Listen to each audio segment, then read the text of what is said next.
Siz videoga olaman. O'zim videoga olaman. Mana shuni ushlab oling, mikrofon. Ovozingiz chiqadi xolos. Maylimi? Nima? Ulbika opa, ismingiz? Kenjaboyeva Ulbika. Aha, demoqchi bo'lganim, o't qopingizni qiyshayishini qayerda aytgan sizga? Shu ya o'zingda bir tushdim bir yerda qayerda? Qayerda?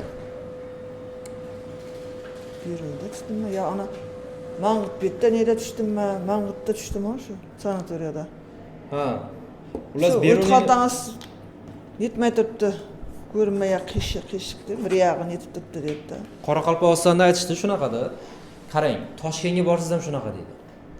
Qaytga bormasangiz shunaqa deydi, lekin bu o't qopingizni, masalan, o'sha paytda qancha bo'ldi aytganiga? 1-2 yil bo'lib qoldi. 1-2 yil bo'ldi. 1-2 yil ichida siz endi o't qopingiz qiyshayapti deb diagnoz qo'yishibdi. Bunga dori yozishgandir, to'g'rimi? Oldimmi? Ya endi o't qopingiz qiyshayapti deb turib diagnoz qo'ygandan keyin unga ana doktor Ag'anchami? mana dorini ichasiz, mana ukolni olasiz deb yozgan bo'lish kerak-da. Qani haligacha qiyshiq turibdi-yu. Tushunyapsizmi? Uni hech kim to'g'rilab bera olmaydi. Uni Alloh shunaqa yaratgan. Hozir ham nimaga aytdim? Qozog'istonlik sheriklaringizga aytdim. Nima, o'zingizni Qoraqalpog'istonlik sheriklaringizga aytdim. O't qopini qiyshayishi bu deyarli har bittalarida bor ekanda, bitta odam ikkita ikkisi turibdi. Shuncha odam ichidan. Deganim bu qiyshayish Alloh shunaqa yaratgan, onasi shunaqa tuqqan. Bo'ldi. Bu qiyshayishni hech qaysi dori-darmon tuzatib to'g'rilab bera olmaydi.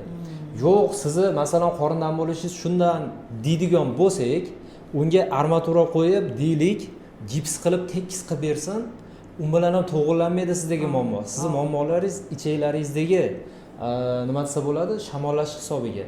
O't qopini qiyshayshi zagib bo'ladi, kitobda kelgan, shunaqa yozing. Qachon bo'ladi? Ikkita holatda. Bittasi avtoavariya kuchli, bittasi tomdan tushib ketgan.